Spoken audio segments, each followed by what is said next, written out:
Have you ever gotten into somebody else's car? No, but I've heard those stories. I definitely have. It was the early 2000s. It looked exactly like my family car, and the door opened. So I was like, "Yep, this." I got in, and I turned, and the woman's traumatized at the wheel, thinking I'm about to rob her. I'm just like, "Oh, sorry, ma'am," and I just get up and leave. Our only interaction that probably stuck with her forever.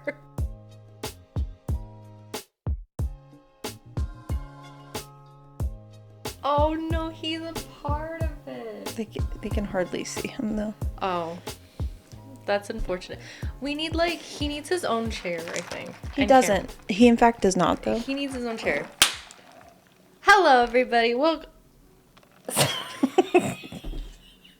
Sorry.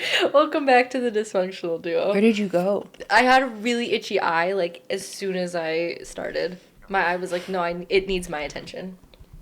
I don't think I've ever had an itchy eye that itchy. No, it's pretty itchy, but to be fair, all my makeup's expired, so. Oh, okay. I'm just putting, like, fungus on my face at this point. Okay, like, who's keeping track, you know? It says on the bottle. Fucking you! What do you mean, who's you? What do you mean? You should be keeping track. No, because it says, like, open, like, 24 months. And I'm like, okay, but that's 2 years. Fair. I get that. But, like, when it starts making your eyes swell, don't you think that's the time to call it? No. Or when it no longer works one. Efficiently, like it's crumbly. That's when you maybe throw it out. I mean, but then I have to go and purchase a new one. And every time I'm in that cycle. That's usually how it works. But the makeup's more expensive every time I'm in the cycle. So I just go and I'm like, you know what? Well, what makeup are you buying? Like drugstore? Whatever's that stupid store? Essence hasn't changed. I would never buy Essence. Shout out to Essence. Sponsor us. Would never buy. Why? Their stuff is so good.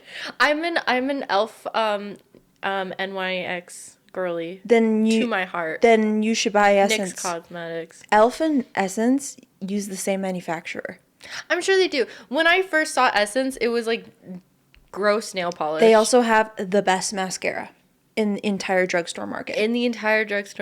Okay, well now I'm going to buy all their makeup. I'm going to come back to the podcast and I'll be like, get ready with me. Good. To test everything. Good. To our male audience that doesn't give a fuck. Well, you should just stream it. Oh. But I like that. Yeah, just make your own goddamn. Don't bring your content to our place. No. Sarah just sits there. Here. Sarah just sits there and watches me put my makeup on. Their blush is great. They don't really have foundation yet, so I don't buy their foundation. Well, that's what I need, is foundation. The only thing you should be spending money on is foundation. That's the only thing I do spend money on. Everything else is still expired. Mascara. And low-key eyebrow products. But my eyebrow products last like 7 years. I'm going to get you on a different eyebrow. I bought this Japanese like brow pen off Amazon for $5 and I will never use anything else. Really? It's that fucking good. Well.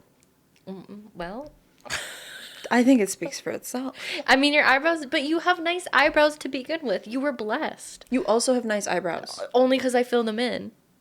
And you're, like, looking at me from afar. If you were up in my face looking at me, you'd be like, they're not even sisters. They're not even cousins. They don't know each other. Well, yeah, but that's not the point. I'm talking about, like, you just need them filled in, right? Yeah. Yeah. A brow pen, baby. But I got thin-ass eyebrows. I got them, like... That's why a brow pen is great, because you can create little hairs. Oh, that's so much work, though. Like, I have a bald patch right here. Can you even tell? No, but you should keep it. Why don't you keep your bald patch? Because it looks... Because it looks bad. Oh. Not today. I love you.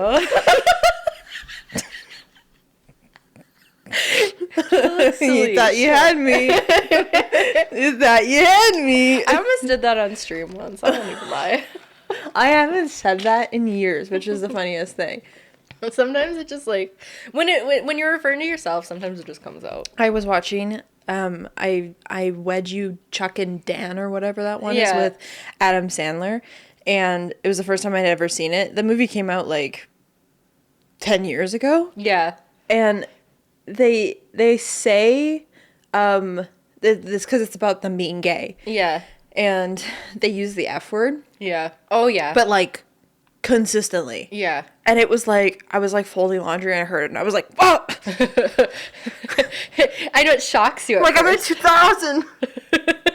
Like, it like threw me back in time. You know what's funny? Actually, on the same vein, I watch a lot of Trixie and Katya, drag queens, on YouTube, and they say it consistently. I watch a lot of I think you can say it when you're gay. Exactly. And so you hear it a lot. Eventually, it just becomes, like, something normalized to you. But it's also a derogatory term. But it is. You don't want to throw it around. You have no business saying it. You have no business saying it. But then you hear it so often that it's, like, almost normalized. I think people are bringing it back in style, right? They're using it as, like, a way to, like, slay. Yeah. Yeah, if they're gay, typically. Like, I wouldn't go up to anybody and say anything, ever. Just not my place. No. Not my place. A cis white woman going up. I would immediately get shot. Yeah. And as the only advantages you have is that you're a woman. That's it. You get a little bit more reprieve. And you know what? I play that card like I'm a fucking soccer referee. You shouldn't. I play it. I only do it in what scenarios are you playing that card? What are you putting your position in for you to be like, but I'm a woman? They're like, you shouldn't do that. That's bad. And you're like, don't worry, I'm a woman. But I have a vagina. I only do it to my boyfriend. I would never go out into the real world and like impose my privilege onto anybody. I just do it to my boyfriend. When he's like, you know, I've been paying for dinners a lot. And I'm like, well, I'm a woman. Yeah, I don't have rights. I'm supposed to be in the kitchen right now, so pay up. Isn't that your job? I'm being sarcastic, of course, but he doesn't need to know that. Until he's like, okay, I get it. You're a woman. Relax. I think I do it only when it's that time of the month. And you're like, actually, the world needs to burn, and they need to know about it. I'm like, you have to give me a pass this week because hormonally I'm not good. I'm like that too. I understand you. Because you have to. And I was allowed to be a little crazy when I was pregnant. Of course. Like, people let me have it. Well, people who knew. You're growing a fucking They were human like, body. I was like, I'm having a really bad day. And they're like, don't worry, it's just the hormones. And I was like, yeah, it's just the hormones. Sure. Sure it is. I'm not just being a bitch for the sake of being a goddamn bitch today. Yeah. That's when you can pull out your card. Absolutely. I low-key do that too on my period when I'm just like feeling a little bit angrier, and instead of holding it in and like swallowing that anger and just being like, it's not that deep, in 5 years I'll be fine, I let it out under the guise of like, well, I've been bleeding for 5 days, so let me have this. I actually don't have any issues when I'm on my period. The only time I actually notice that my period is like a thing, and it's my luteal phase. My luteal phase is definitely awful. And it has to be like 4 days before my period. I'm not crazy the entire time. Do you get physical symptoms or mental symptoms? Both. Psychological. Both. Okay, what is it like? How does it manifest? Like, are you just like what are my symptoms? Yeah. Yeah, so the first one is sore boobs. Oh, I hate those. I get the sore boobs. The nipples, awful. No, not the nipples.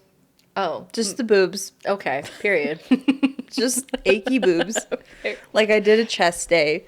Yep. And then, what happens? And then pimples. The worst. More specifically in like the chin and like unibrow area. The worst. And then... and then I get irritated. Sometimes I'll get, like, body cramps, like, around the pelvic area before. Mm-hmm. Just, like, slight aches. And then, but, like, 3 days before, anything Leo does makes me want to send the world into hellfire. Yeah. You just want to, like, escape to the moon. just want him out of my fucking space. Uh-huh. And, like, everything he does annoys me. I wonder what it's like to be... breathing, if his goddamn whistly nose takes me to level 8 of rage. Level 8? Oh my god, that's like warfare. Yeah. That's near warfare. That's like, pretty close. The last 3 days before my period, I usually have to walk around with noise cancellation headphones. That's funny. Oh my god, that's actually so so funny. I'm not autistic, but if Now I you was, it would show up in audio sensory things. Really? I hate people chewing. I know that one. I fucking hate it. And Is like the smacking of the mouth? it's the saliva noise. Okay. You can chew with your mouth closed and it still pisses me the fuck off. People should just swallow their food whole. And then loud breathers. If you have a whistly nose on top of that, where it's like, oh, yeah. and I'm like, how the fuck do you not notice that you have a whistly goddamn nose right now? They just zone it out. They're used to it. Yeah, that makes Music to their ears. That makes me want to rage against the machine. So usually I like have to put like noise canceling headphones on because I have to function within the space. You need silence. Yeah. You need I'm just gonna lower my. Sorry. Hold on. If I had autism, it would show up in like sensory let's touch. Not play this game. Mine would be sensory Let's touch. not play this game. Because like velour, hate it. You're playing this game? I'm playing this game. Let's not though. I would. If I had autism, is not a game we should play. I mean, I have ADHD. It's pretty fucking close. It's not though. I might be bipolar though. Not me just like throwing out diagnosis for no reason. You're definitely not bipolar. I know people who have bipolar disorder, and bipolar disorder is life altering. It is. It is. Bipolar disorder is like you have like highs. You're like going and you're having amazing moments, and then you're in like depressive states. Like there's different stages of it. Like not everybody has severe bipolar, but I know people who have severe bipolar, and it destroys their life. Mm-hmm. They've like lost jobs consistently, relationships. Like it is hard to maintain. Medication for sure. Yeah. Needs to be like the forefront of their life. Yeah. Whereas like ADHD, I can kind of get away with no medication. I'm like a ruckus. I'm a fucking cancer to society. Yeah. Cancer cusp. Thank you very much. But I can still function without medication for the most part. There's certain things that like I really just need to like hone in. I need to lock in. I need to tie myself to a desk and throw my phone into the ocean. That's called ADHD. Yeah. And yeah. Yesterday, when we were streaming, you were on the phone with me for maybe 3 minutes, and I literally was gonna go, "Are you medicated today?" I haven't been medicated in years. That's not true. That's not true. It's been a year, on and off. Because I have a bottle, but I only take it when I But you've been unmedicated for like 2 months. Oh, probably like longer than 2 months. Yeah. 3, 4. Yeah. For sure. Like consistently unmedicated. It has a compounding effect with you. Yeah, thank you. You don't just max out. No. You go like this. What does that even mean? It means it gets worse every single day for you. What is there is there a limitation? Do I just like implode at some point? I'm waiting to see if the answer is yes, but so far I've been proven that it's no. Honestly, I'm pretty close. I had to do a scheduling for something, and I had everybody's like availabilities for like what days they could do on what times, and I looked at it for 2 hours, had a mental breakdown, went to my A-type sister and was like, "This is an Excel sheet, and this is all the information you need. Do it." And she was like, "Got it, done." And she sat there, and she was like, "This is fun." And I'm like, I'm sitting next to you watching watching you do this, and I want to put a AK-47 in my ass. Like, I don't want to do this right now. This is awful. That's corporate, baby. Hey, welcome to corporate. If you don't want to put an AK-47 in your ass, you haven't been in corporate long enough. It was miserable. It was so, and I was just watching. I was a bystander. I actually thrive on that stuff. Like, administrative organizational work is like, my job is literally being changed because I'm so good at that for my team. Oh, I believe it. But I tell people that, like,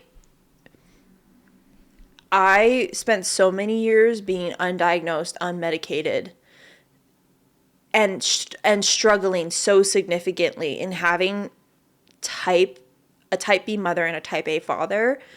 I had to build systems in my life in order to function properly. Mm-hmm. And so, like, I actually do okay unmedicated. Yeah. I don't think I have severe ADHD. Like, your ADHD is so much worse than mine, and it presents way more intensely. But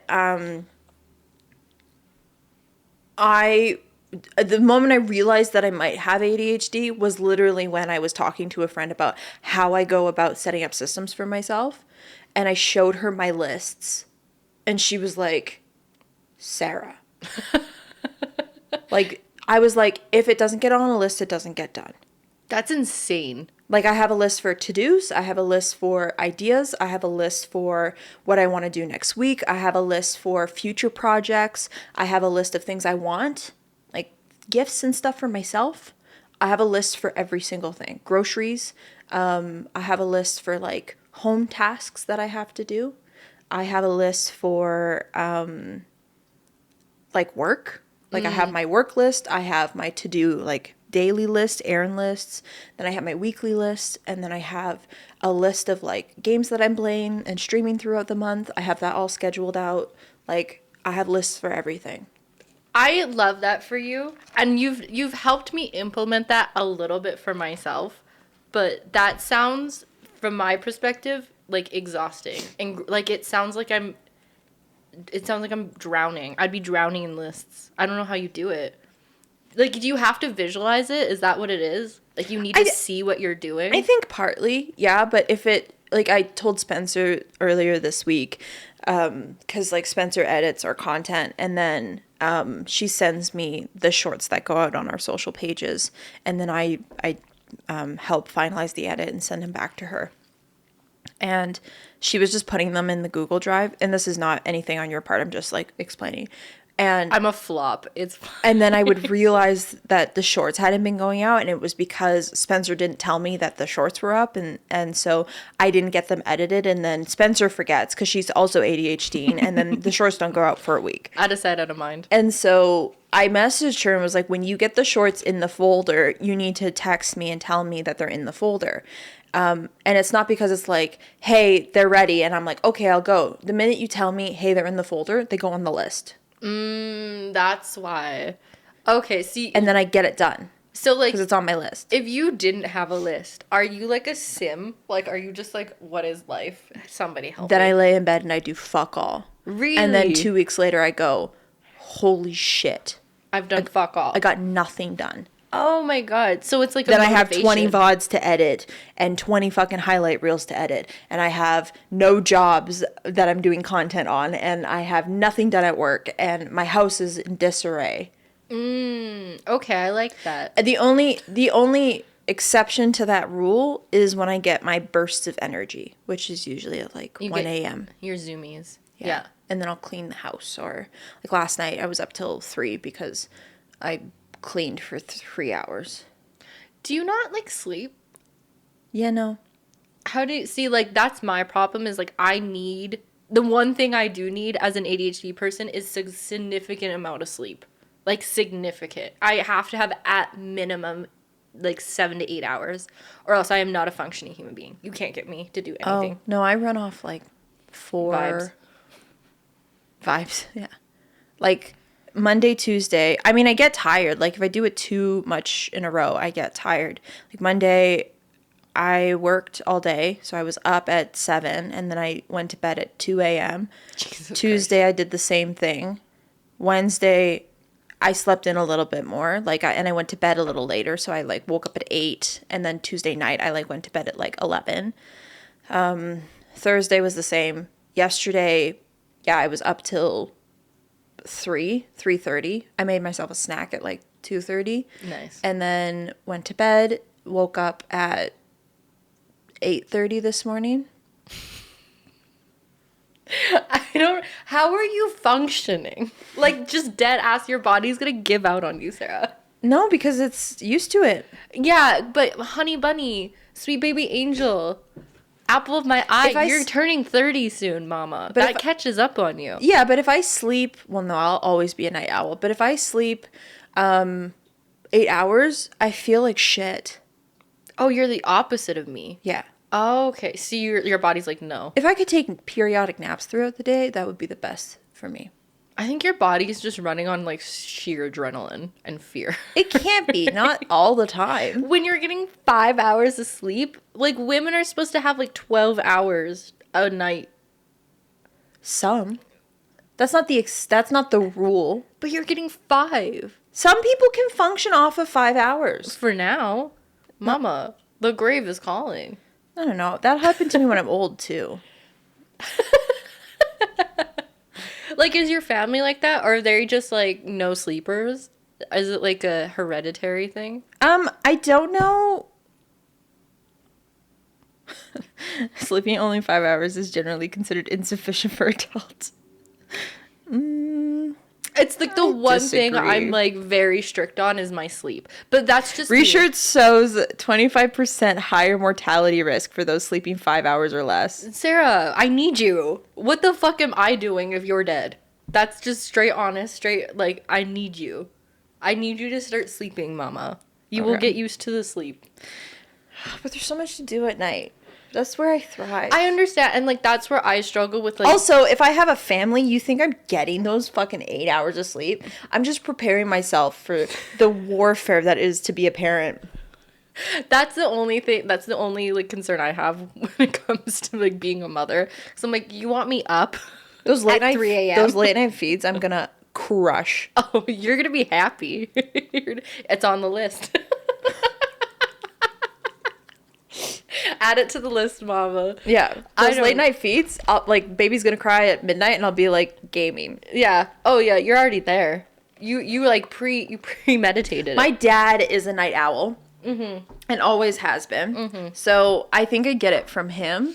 My mom is like go to bed at 10, wake up at 6 kind of woman. And Leo's like that too. Leo will go to bed at 10 and wake up at 7, and that's his schedule. If you gave me the choice, if I didn't have to work and be in this awful society. Like, yeah, here's the thing. Yeah. I get my extra hours on the weekend. Okay. Like, yeah. I'll go to bed at 1 and wake up at 1. Period. No, but me too. If I didn't have to be here, I wouldn't be here. I would be still in bed sleeping away the day. It's nice and cloudy out too, so that's the best time to sleep in. So I do sleep in on the weekends, but I know I have to find a balance. It'll happen at some point. Not anytime soon. I mean, I've been telling myself that for 10 years and it hasn't happened. Fuck, so you can rest when you're dead, right? That's what Monty always says. That's depressing. That's what he said. You can sleep when you're dead. I'm like, okay. I need to sleep now. Then he dies and goes, what did I do for those, like... He worked... He's a Capricorn, though, please. If he's doing anything, it's working. It's something. He has to work on something. He can't just sit and be. That also sounds like ADHD. Very much so. But he kind of likes it when, like, things break down for me.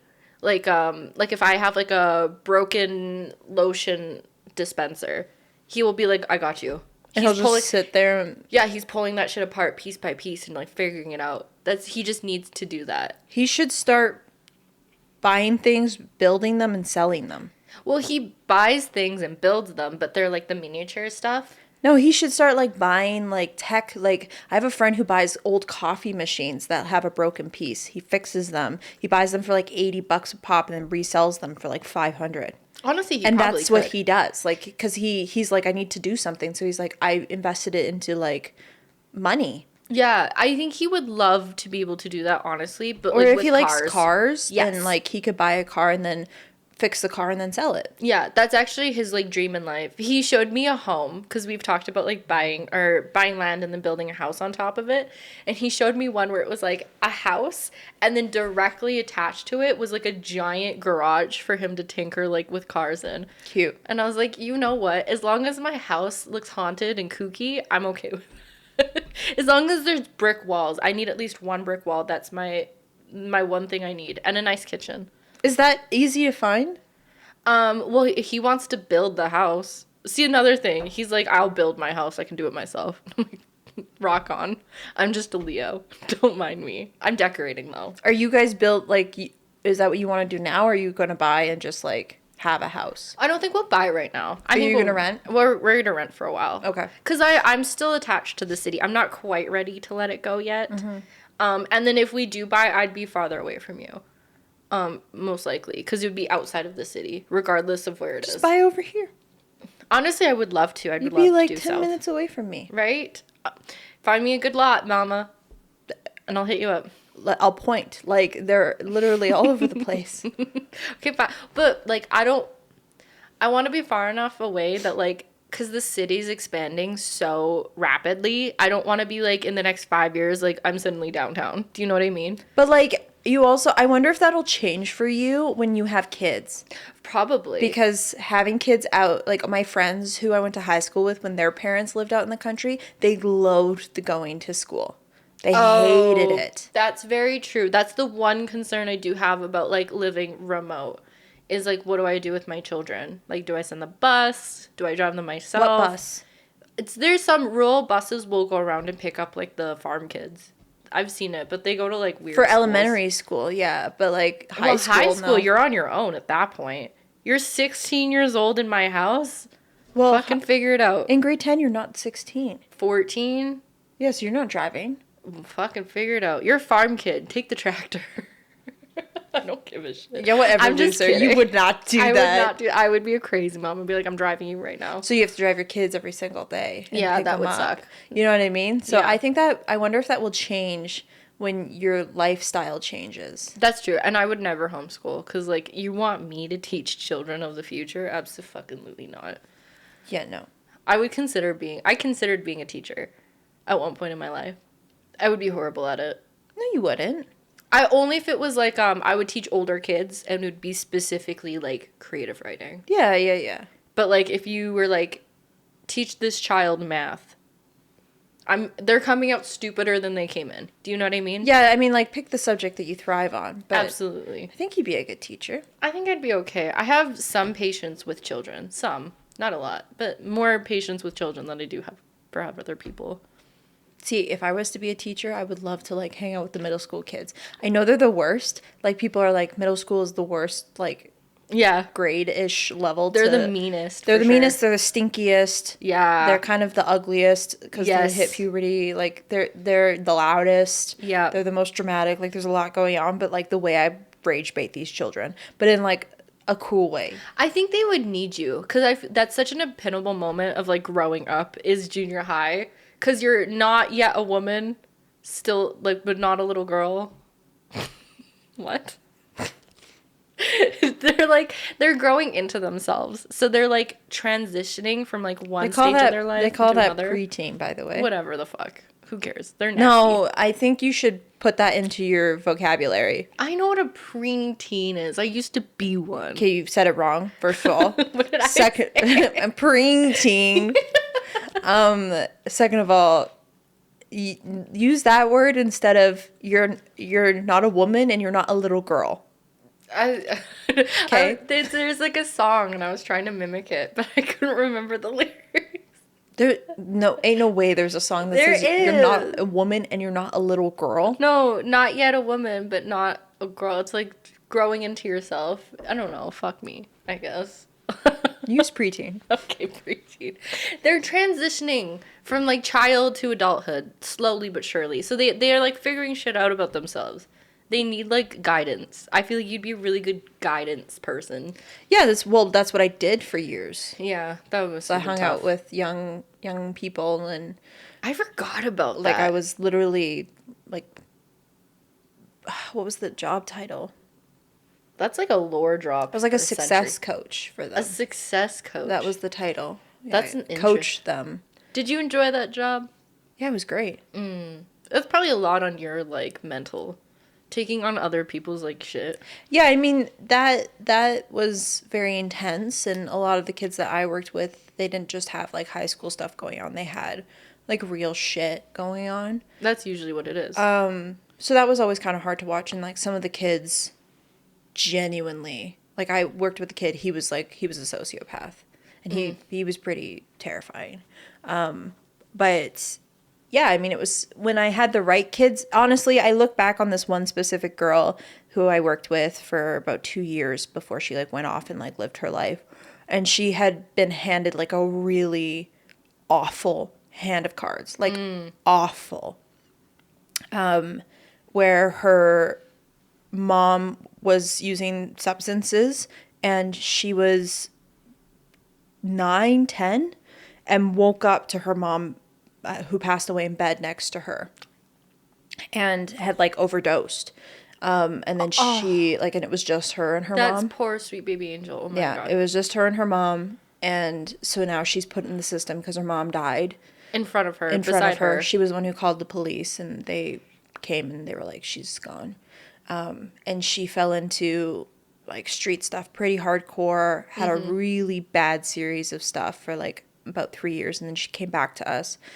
And she started living in the house that I was working at. And she wasn't my designated kid. Like, we all had our own designated handful of kids that we worked with. We were their case managers. She wasn't mine. She was my coworkers. But and like, it wasn't like she was emotionally stable. Like, she still had things going on. She was still a little bit turbulent and stuff. But by the end of it, like, she would come to us and sit with us and ask us for advice, and we would talk to her and explain to her like perspectives that we have and like why she should look at things a little bit more long term than short term and all this kind of stuff. And she ended up graduating high school, getting a job, going to university. I ran into her like out in the public like a few years after, and she had like a boyfriend, and she was studying psychology, and she wanted to help other people. Like, she completely turned her life around, and I got to see from like basically start to finish that process.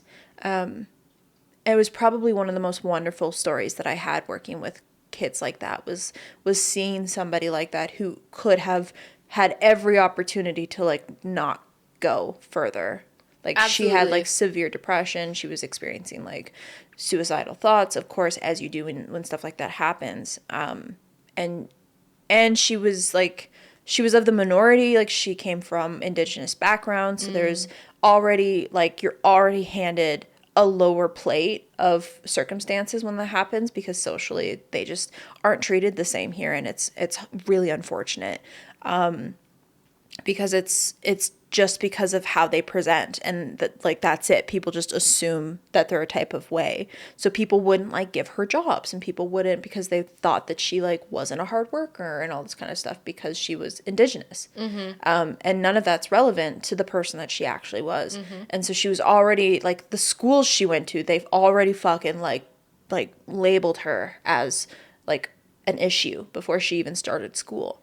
And she grew up on the street. Like, her mom didn't raise her. The kids around her raised her. So she spoke like she grew up on the street. Right. But that didn't define the person that she was. No. Or how big her heart was, or how much she cared about wanting to keep going. But people assumed that they thought they knew who she was, and then treated her as such.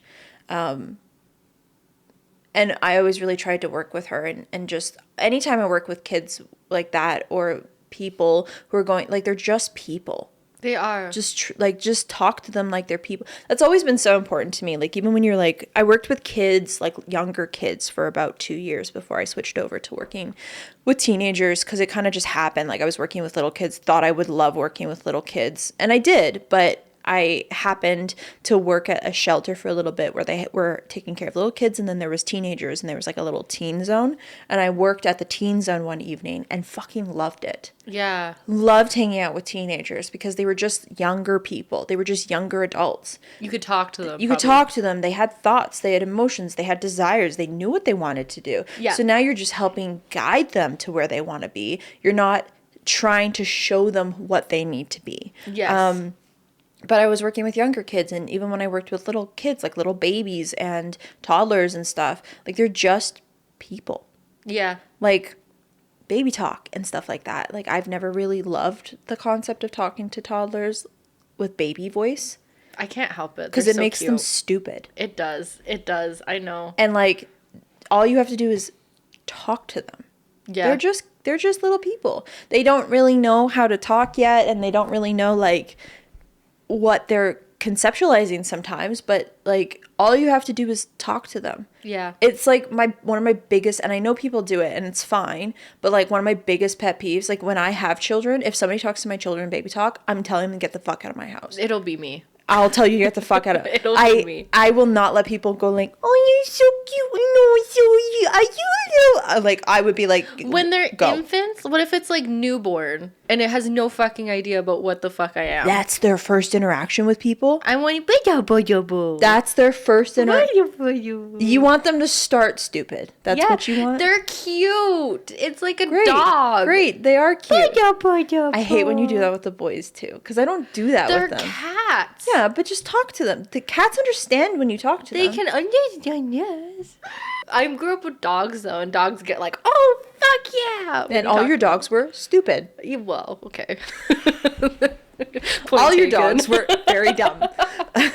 Humans are different, but like, yeah, the baby talk, the like, you're so good, like if it's like, oh my gosh, you're so cute, like that's fine. But the high pitched squeal, get the fuck out. Oh, fine. I'll get away from my children. It, I guess. Fuck me. Like, if you're having a conversation with my then just talk to them. Hi, how are you? That's fine. The high pitch, like the little higher pitches, but I'm talking about that like baby talk that people do.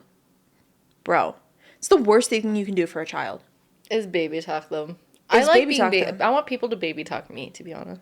I think that's what it is. I do it. No, you don't. No, you don't, though. I would love it. Yes. Hi. No, you don't. You think you do.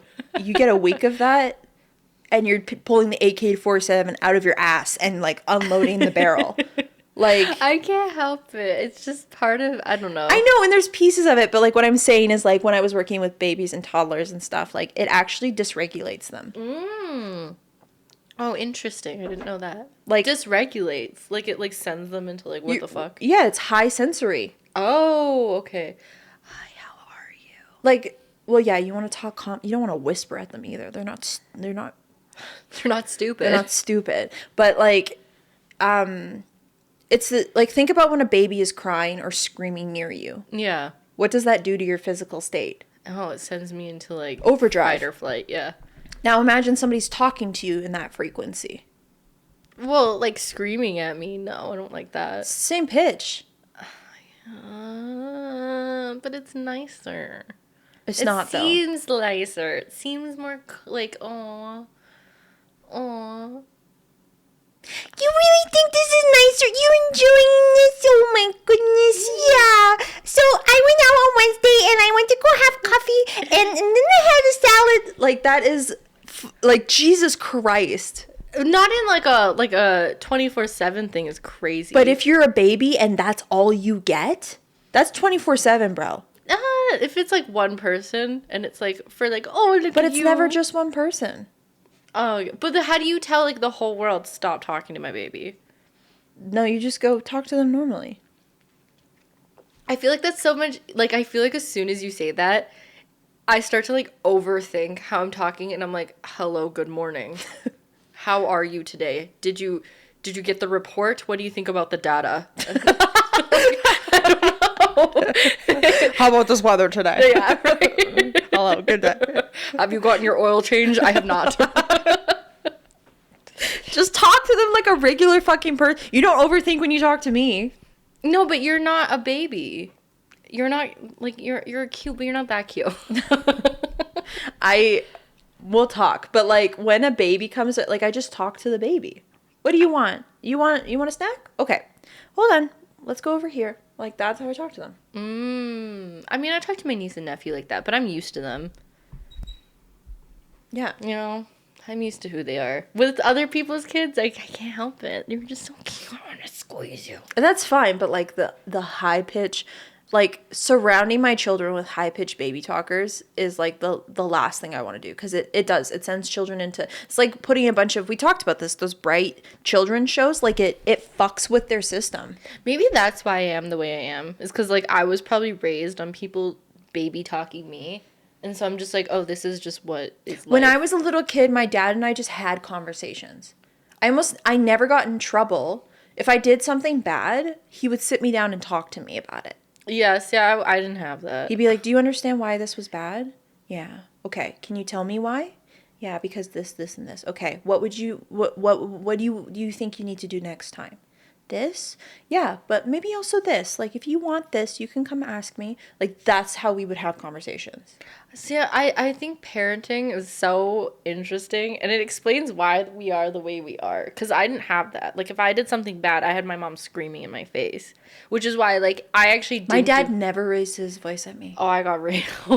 Never. I was lucky I didn't get smacked. If I was in big trouble, I'd get put in the corner. But... That's kind of funny. Yeah. How do you feel and about I think corners? I got spanked once, and then he did it, and then he never wanted to do it again. Yeah. But I get put in the corner, or I get grounded, and that was like, you read a book for 2 days and you don't watch TV. Yeah. But you get educated. But my parents, my mom would maybe raise her voice at me, but my dad never, when I was a child, my dad never yelled at me. He yelled at my brothers, though. Maybe it's a boy thing, do you think? Because you're a girl, so my youngest brother, he yelled at. My other brother, he didn't really yell at, but my youngest brother was kind of the epitome of everything that frustrated my dad. Hey, parents still need to be, like, challenged. It just takes, like, for one sure, day. For sure. But, like, you shouldn't have to raise your voice at your children. No. There's moments where you have to be assertive, but, like, if you think this is a moment where you need to scream at your children, then maybe communication is not. And I'm saying these things only because I've seen them in practice. Like, I worked with parents for 2 years and helped them recalibrate how they were interacting with their kids. I taught them about the cycle, because there's a very natural psychological cycle that a child goes through. And when they're younger, it happens in smaller cycles. And when they're older, it happens in bigger cycles. But literally, a child will, like, an example would be like parents at the playground, child walks out to the playground, finds a rock, comes back to parent, shows them the rock. Parent has an interaction, child goes out, finds something else. It's the cyclical cycle of rediscovery. And so a child, to do it right, you have to encourage your children to go explore, to learn who they are, to interact with the world, but also provide safe haven and respite for them when they feel that they need to recalibrate with you, because you are the foundation of what their nervous system is like reconnecting with. So the cycle, if they go out and they explore, you can't get scared and react and like get in their face, because then that stops the cycle. What you want to do is continue the cycle. And if you are interacting with your kids in certain ways, that can actually reinforce a level of trauma within the cycle, and then the cycle breaks. Parenting is so intricate. It's really like, I say this like kind of lightly, actually not lightly at all. Most people probably shouldn't be parents. Just because, like, and I don't mean that to be mean. I mean the sense that, like, I don't feel like enough people really have a grasp on, like, what it means to be a parent. I think, and again, I'm not a parent yet, but one thing that I've always really tried to, like, lean into understanding and wanting to focus on is, even when I'm overstimulated, even when I'm overwhelmed, my kid is literally fucking, like, testing my goddamn patience. It's going to be really important to me that I acknowledge their experiences in the moment that they're having them. Yes. And if I am overwhelmed, if I am frustrated, even if they're young and even if they're having temper tantrums, they need to understand that I'm a human too, that I am having emotional moments. If I raise my voice, if I get frustrated, if I need a moment, I will tell them that. Because regulation isn't just learned, it's discovered through the people around you. Absolutely. You learn to regulate because you see the people around you regulate. If you don't know how to regulate, it's because people around you didn't show you how to regulate. And that needs to be an active thing. You can't just explain to them how you regulate. You need to show them, I'm frustrated right now. I need to walk away from you. You screaming at me is not going to get what you want. I'm going to take a break from you. I'm going to walk away. You have your moment. We'll come back when you're done yelling at me. Absolutely. Or vice versa.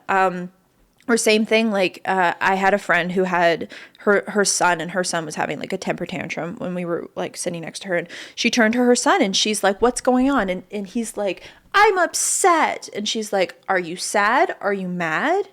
Are you hungry? Why are you upset? And he was like, I'm sad.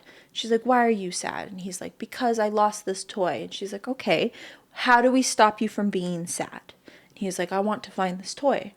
She was like, okay, do you want me to help you find it? He said, yes. And she's like, okay, I need you to stop crying then so we can look for it together. He stopped crying. Sometimes she didn't just really go, stop crying, go. Why are you crying? Get out of my face. Why are you upset? Are you mad? Are you sad? They don't know what emotions they're experiencing, so you have to help them acknowledge the feelings that they're having. A little baby is just a person learning how to understand who they are. Your job is to help them discover that. You are literally just guiding them, but you don't get to decide how they feel things. You don't get to decide how they interact with the world. You don't get to decide who they want to be. That is up to them. That is all about them. Yeah. But you need to remove yourself enough, even though you have so much skin in the game and you love this person and you have your own expectations, your own visions of how you think they should be. You need to remove all that. Take yourself out of the equation and understand that you were just there to help guide them. I think that's a really big point, is like not implementing your own expectations on your children, which I've seen done in so many different ways, including like what my parents wanted to put onto me. It's literally bound to happen. It happens. Yeah. And like you can be the best kind of parent and you're still going to leave your children with trauma. Like my parents were some of the best parents, and like I can say that in wide perspective. Like they had their shit, but like they were wonderful, but even because they were so good, they left me feeling less than because I felt like I couldn't keep up with how good they were. Like you're going to leave your children wounded. Yeah. Regardless of what happens. That's generational trauma. But if you can stunt one thing that happened to you and not pass it on to your children, then you are doing it right. Because that is how you heal the generational stuff. Leo and I have been working really hard at like dealing with our shit and our family even before we have a family of our own, because it is so important to us that we don't carry that. What we can see. There's stuff that we can't see yet that will obviously come down, and children are a mirror to who you are, right? Totally. They show you things that you've never seen before because they see you. They absorb what the things they're seeing of you, how you interact with the world, how you talk, and then they mirror that. Yeah. That is how they become who they are. They're mirroring their parents. And so you start seeing things and you're like, oh my God, I didn't even realize I did that, but that is me. Yeah. And then you're like, okay, how do I fix this so that my child doesn't turn into that they don't, like, that doesn't become solidified in who they are. If you're self-aware. If you're not self-aware, then you miss it. And then and then your kid has to go through that process of breaking that down for themselves. But we were very adamant with each other about like the stuff that we can see and the stuff that we can acknowledge, we got to deal with it. Totally. Because we cannot let that stuff pass down. Like there's a few things that I refuse to let carry down the line, and same with him. Oh, absolutely. But like it's so important to just have like open communication and like talk to your babies like they're people. They're just people. Like, sometimes kids are just frustrated because no one's listening to them. That's true too. They're just angry. Like my youngest brother was a good example of that. He was always really frustrated, and it wasn't because he was a bad kid. No one listened to him. Mm-hmm. And if they did, they were just telling him what to do. I hated that. Instead of just asking him what he wanted. Yeah. If he didn't want to be where he was sitting, well, then sit where you want to sit. Yeah, then move. You don't want to sit there? Go sit. Yeah. Where you want to sit? Go sit. Yeah. Don't give him a bunch of options. That's also overwhelming. You don't want to like take a kid to a pantry and go, what do you want? Yeah. You go, hey, you have this option and this option. You have a choice. I get to choose the arena. Yeah. But you get to choose what is inside the arena. Mm-hmm. So what do you want? You have a contributing factor to your experience. I will make sure you're safe, and I will make sure that you are prepared for what you need, because if you give children too much, now they don't feel safe. Yeah. Right? If you give them too much freedom, now they know that if they can't come back to you when they discover something, and you go, yeah, go out there again, but you haven't even acknowledged what they brought to you, that breaks the cycle. Mm-hmm. Like, there's a psychology behind it, and I worked with parents for 2 years to build that stuff up. The newborn stuff I don't understand. Like, if I have an infant in my hand and like stuff is happening, I won't know what the fuck to do. But 2 and up, yeah, I know what to do. Infant stuff is hard because they're just like potatoes at that point. Yeah, at that point they don't even know where they are. They have no idea what's happening. Until 6 months, they really don't know what's going on. Honestly, kind of funny. Humans are funny like that. Like, how are we born like so useless? And some animals, they just pop them out and they just go. And they're running around. Yeah. They're paying taxes. Or just like, is it some animals just leave their children? Yeah, they literally like egg them. They lay their eggs and then just fuck off forever. Yeah, yeah. And then they're bored and like, well, I'm here now. Yeah. Can you imagine just walking out of your mom? Hi. And How's it then you going? turn around and mom's gone. And then she's gone. Yeah. Oh my god, Panic at the Disco. It'd be awful. Mom? Mom. Mom. Mom. Mom. Mom. Mom, I'm new here. Am I mom? Mom, I don't know where to go. It's giving dinosaur for sure. It's giving being lost at a fucking grocery store when you like are looking at toys and then mom's gone. And yeah, you're like, right. Mom? And you're like, Mom? oh my god, I'm on the streets now. I'm homeless. I'm Oliver Twist. And then you go down another aisle and you think it's your mom and you grab the adult's hand and then you look up and you're like, no, you're not mom. Oh my god, I did that once. It was so Devastating, awkward. dude. Devastating. This guy looked like my dad, and I went to hold his hand, and I held it, and he's just staring at me, and I was like not paying attention until I looked up, and it was not my dad, and I went, oh my god. So you did it. Like, how old were you? I was probably like 6 years Imagine old. a 6-year-old Spencer grabbing hand and going, oh my god.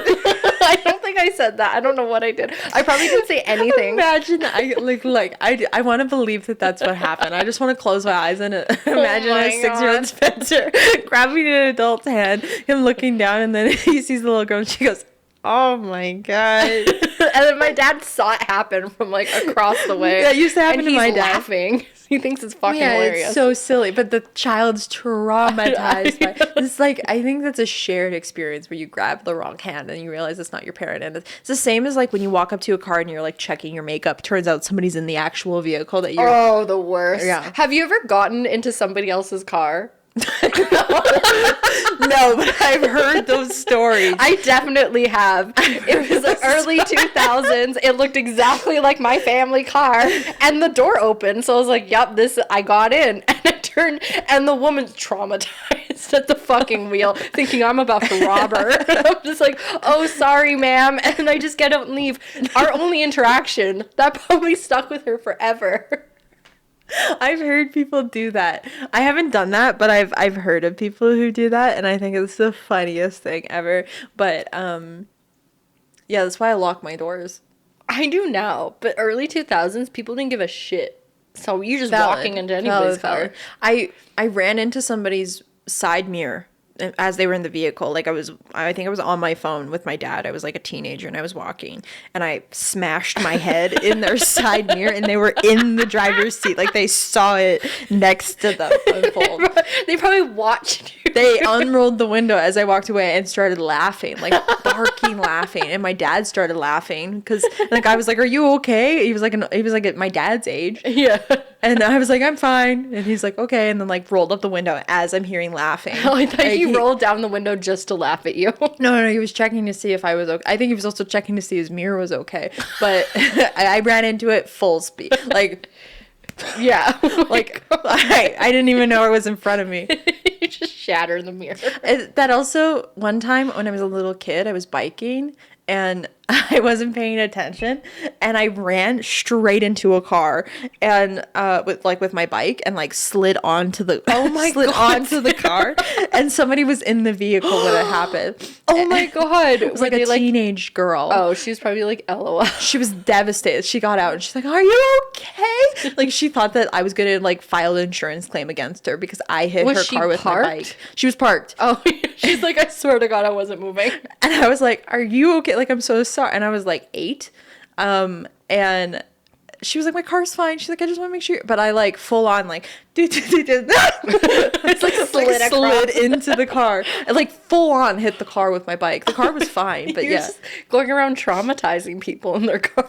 One time, I probably would have died this day, but Jesus Christ. one time I was on my bike and in an old neighborhood that I lived in, it was like a circle, like a big circle, but it was like you drive in one main road and then it kind of forks out. Yeah. And then it goes like this, and then there's houses and stuff. I think I've explained this with that dream that I had. Your dream.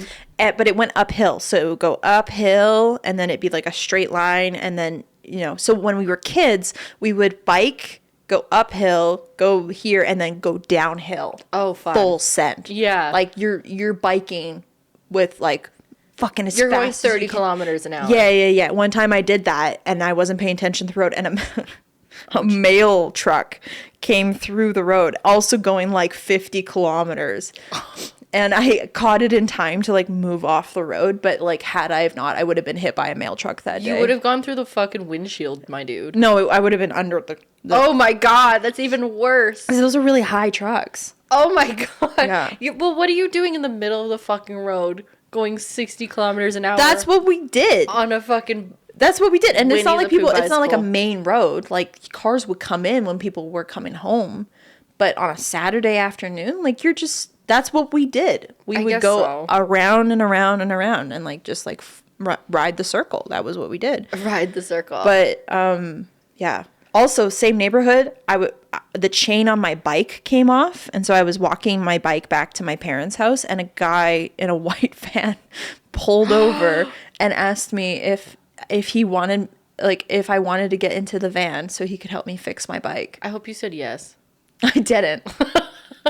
Actually, yes, sir. I had enough of those assemblies in elementary school to understand that this was a pedophile. Thank God for those assemblies, honestly. Yeah, but those assemblies also fucked me up because it was like the bike helmets assembly. Yeah. There was the fire assembly. Every time that assembly happened, I walked up to my parents and I'm like, do we have a fire plan? And they're like, no. And I'm like, we're gonna die. I'm like, I need one of those fire ladders in my bedroom because I'm on the second floor. I asked for the same thing and my dad was like, absolutely not. Yeah. He's like, my parents were like, you can jump, you'll make it. You'll break an ankle, but you'll live. Yeah, right.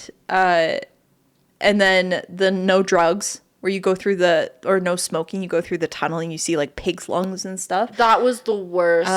The gang one where they bring a body bag and they're like, this could be you. Yeah. You're like, all right. And then the pedophile one where they're like, white van, say no. Yeah, right. If a person asks you for candy, don't take it. Don't do it. And they're like, if you're at the school and somebody asks, hey, Sarah, my parents told me to come pick you up, you tell them what's the password. Like, oh, I remember those because I told my mom, I was like, we need a password. And she's like, why? And I'm like, what if someone tries to take me? And she's like, okay. So we made a password.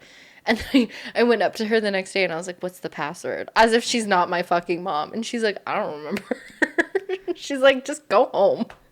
Ours was unicorns. Unicorns? Well, now you know. If you go up to Sarah and say unicorns, she'll come with you. Yeah. As an adult. I have no idea what mine was. We said it once, and then I never used it. I just went home with whoever said to come with them. I just survived. Honestly, that password didn't work for shit because Spencer's mom came up to my mom and said, I have a daughter that your daughter give me. And she went, sure. Yeah, literally. Didn't ask for proof of information. Didn't say, bring your daughter out here and we can meet her in person. She literally said, go with this random woman to her house. Yes. And your mom was like, yeah, your mom was like, okay. And my mom was like, come with me. She didn't even ask goddamn question. And I'm sitting there going, am I the only one who thinks that this is not right? And then your mom takes me into her house and I still have not yet been able to see a child. No child in sight. No sound of a child. You just walk into an antique. I walk into a house filled with antiques, smells like a dead person. Yes. And she's like, go upstairs. And I'm like, the fuck? And you did. And it's quiet. Well, I'm a polite child. Like, I don't want to offend anybody. It's probably my demise. And your basement was always really scary. So I walk by the scary basement and then I go up the stairs. Still no sounds to be had. No. It's just her in this house. Yeah. I'm like, she's going to lock me in a room and call me her doll and that's it. Yeah. And then you're sitting on the bed and even then I didn't see you physically because you had yourself wrapped in a blanket. Yeah. So now it's like poltergeist. And you were playing on your Game Boy. And I just came into the room and I was like, hey. And you're like, hey. And I'm like, I'm Sarah. And you're like, I'm Spencer. I'm like, what are you playing? And you're like, oh, Legend of Zelda. Can I watch? Yeah, sure. That was it. That was the only exchange we did. My mom comes home with just a child. I'm like, well, I'm being replaced. It's fine. You're like, you seem more polite than me. Because I'm just sitting there. You're just at my door. It could have gone so bad. Turns out it went the best way it could have because we've had 19, 20 years of friendship Almost now. 20. But it could have been the worst decision my parents would have ever made. It turns out it was the best decision they made. But I know. And the fact that my mom saw you and was just like, yeah, you're coming home with me. Yeah, she's like, I have a daughter too. Come with me. Yeah. It's the fact that my mom just went, I believe you. Yeah. The first time she's ever meeting her mom, like, mind you. And doesn't have any receipts, has not seen a child come out of her house. Has no idea. You're literally actively moving in. Yeah. No idea what's going on. Yeah, your mom could be a serial killer and she doesn't even know. And she's like, go with this woman. Okay. What do you mean? Sure. Hello? Do you have the instincts of an insect? What do you mean to go with this woman? Like the survival instincts of like Can a you wet run? wipe. Sure. Okay, run if you need to. Right? Okay, Run great. home, which Yeah. is like 2 doors down. Yeah. She can't lock the door fast enough. Like, are you kidding me? I still close my eyes and think about, I can see exactly that experience in my head. Going into your house, seeing the house for the first time, being very freaked out, and then being told to go upstairs. She wasn't even like, Spencer, come down here. She was literally like, No, she's Sarah like, just showed up she at my was door. like, go upstairs. Yeah. And I was like, what? What do you mean go upstairs? Okay. Where? What the fuck? There's like 3 doors. And it was just your mom because you were making no sound. I didn't even hear and the house that Spencer lived in, there was no example of her living there. Spencer could have died and it wouldn't have made any difference other than her bedroom. Imagine you walk into and it's like a human-sized doll sitting on the bed. She's like, "This is Spencer. Do you want to play with her?" I don't know what I would have done. Like, honestly, I don't know what I would have done. that would have been actually like That would have terrifying. tested my instincts very like, can I get out of this situation? How Right? polite can I be to get the hell out of this situation? Yeah, I think I hear my mom calling me. No, you don't. we didn't have cell phones back then. Yeah, exactly. There was no cell phones. I didn't have a phone. You were literally like dropped in the middle of an The island. only thing, if this would have gone south, well, and if she didn't murder me within the first 5 minutes of me being there, the only thing that would have maybe been okay is that at least my mom knew where I was going. That's true. She could have walked over to the house eventually. But if it was too late, then it's done. Like, then GG's, man. Like, I'm a doll now. You know Yeah, what I mean? exactly. But You're like, also sitting on the bed. I'm also sitting on the bed as Yeah. a doll now. Like, it's been 2 hours. She did a whole autopsy of my body. Like, What's it called when you like stuff dogs and shit? taxidermy. Taxidermied your ass. Yeah, Within yeah. like hours. Yeah, exactly. That was the only thing that could have maybe saved me. Turns so out funny. you were there and we got on just- really well, but It's funny too, because like from my perspective, I'm just playing video games, and then suddenly there's another child at you my didn't even door. get scared that I was there, which was also very I really strange. wasn't. You weren't perturbed at all that I was in your I room. really wasn't. Looking back at it, I was just like, I accepted it. And I we was just like, sat sure. on your bed for like 2 hours while you played the video game and we just like hung out. Yeah. And I can't tell you how the friendship unfolded from that day. Like, I don't know the next day that I came to see you. I don't know what we did the next time we hung out. I can think of moments in our childhood of what we did, but like things that I enjoyed doing with Yeah. you in my childhood. But like, if you would go like, okay, so what was the next day that you spent with Spencer? It could have I been just knew days, that it could have been weeks. it probably wasn't though, because we spent pretty much every waking hour together that summer. Basically. We spent most of the time at your house. Actually, that's very true. We did, didn't we? We were your house, biking around the neighborhood and going to Husky to get Slurpees. to get Slurpees and snacks. That was pretty much it. Like, and I spent my entire summer with you that year. That's true. I have no idea how we like manifested the friendship. It just kind of happened. And then it just carried on. Yeah. And then I only remember the break of our friendship when your mom passed away, because then Basically. you went Depression. off you went off the map and I didn't really see much from you. And at that point we were at different schools. It was before, because you were a grade ahead of me. Yeah, because I'm smarter. It's fine. That's not why I was fucking She in a was held grade back. lower. I was not held back.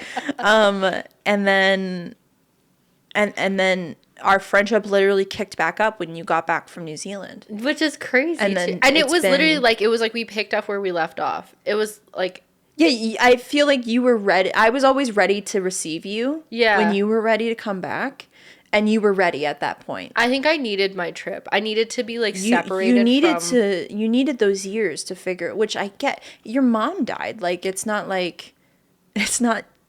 just like, okay, back at it, like hunky-dory life. You had to take those years, and it happened when you were a teenager, so you're figuring out, you're not yet a woman, but you're not a little girl. I wasn't yet a woman, but I wasn't a little girl. And so you had to like figure out who you wanted to be, and where you were going, I didn't really feel like I could go at that point. And then I had shit that was going on in my life in those years where I needed to take my own space to figure out who I was going to be. Because I had also lost like another best friend who passed away at that time. And so it was one of those moments where like, I think we needed to be apart to understand that like, we wanted to be in each other's lives. That's so beautiful. Oh my God, I'm gonna cry. That's actually like when lovely. you got back from New Zealand, we realized that like it was our choice at that point. And you know what? It really was, because it was kind of like a weird, from my perspective, like I think you reached out and was like, hey, let's hang out. And I was like, okay. And then we hang out and it was like, it just like flourished. I think that's the culmination of every friendship is like you meet in a circumstance where it's easy, like you're there in each other's lives pretty consistently, and you get close because it's like it's space, right? Like you meet your friends at work, you have your work friends, school friends, whatever. But then that no longer becomes the environment to which your friendship stands on, right? You leave work, you leave school, you move out of the neighborhood, whatever. There has to come a place where you look at that friendship, you assess and go, do I want to put in the effort to keep this going? Yeah. And if the answer is yes, then you have to actively seek each other out. Yes. And for you, it was always like I never wanted to not be in your life. Like you're my best friend and always were my best friend. Same. Ditto. But there was a few years there where I was not your best friend. You were always my best friend.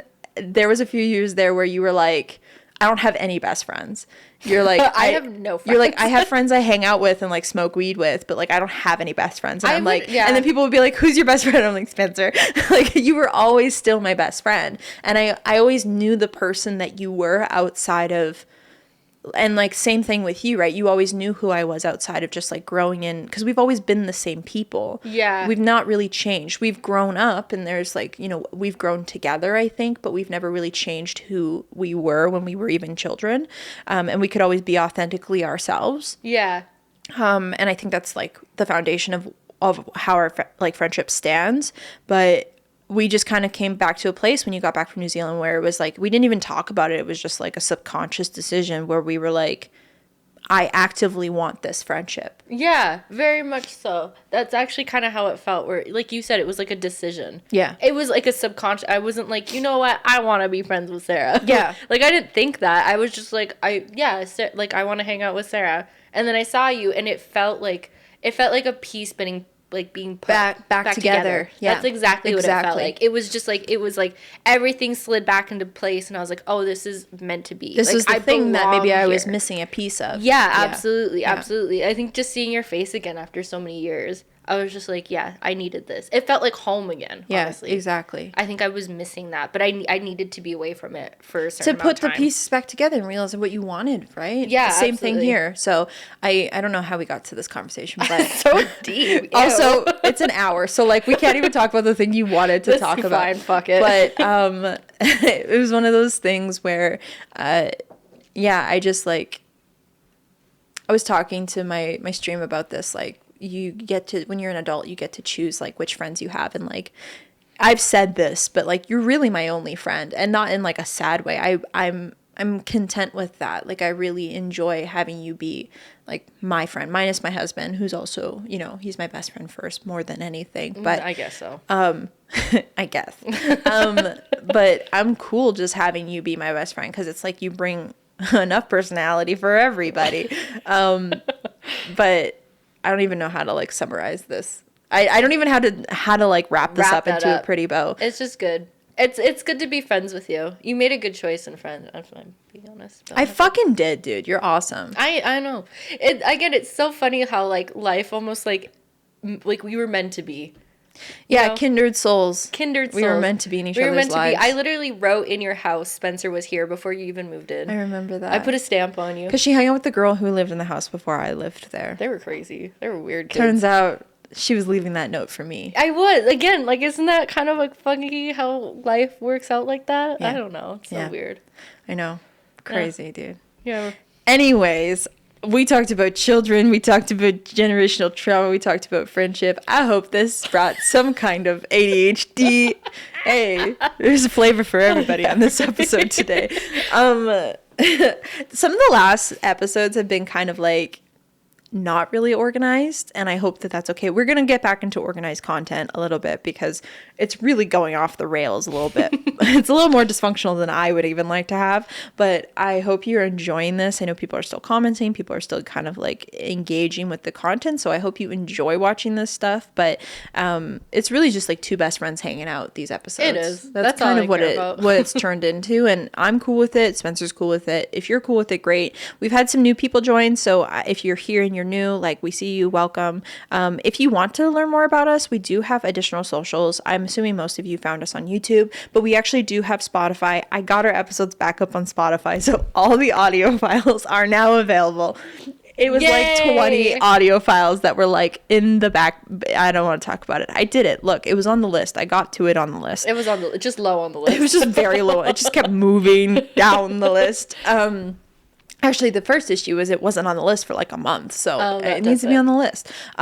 Anyways, I digress. So if you want to learn more about us, we're on socials. We're on TikTok, Instagram, Spotify, and YouTube. You can find us at The Dysfunctional Duo or _ The Dysfunctional Duo.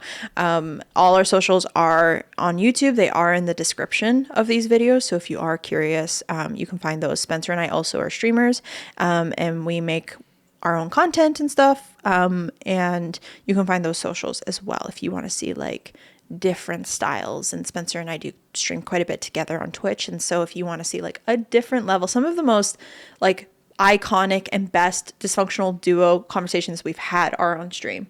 It's like we take like a 5-minute talk break between the game, and it's like dysfunctional duo doses. We just can't shut the fuck up. Yeah. Especially together. I feel you're the only person where like I can sit and talk to forever. Yeah, and here. Just like, and people are like, hey, like if we have kids, they're gonna be like, we gotta go. They're like, mom, shut the fuck up. Let's go. Yeah. I'm over this. I can't wait to take my kids to the park with you and just fuck around. Like, it's gonna be great. They're gonna be begging us to leave. They're like, Mom, I don't want to go to the park. Well, we're going to the park. Want to hang out with your Spencer aunt. Spencer aunt. Yeah, that's it. Spencer aunt. Hey, aunt. Spencer and so yeah, we'll see you next week for a new episode on Friday, and that will be more organized, I promised. I need to go away. She needs to be convicted. I know I've been talking for too long when English gets difficult, you know? Absolutely. English is hard. Well, I have to pee, so that's when I know. Of course, timely fashion. All right, guys, we'll see you next week for a new episode. Bye. Bye.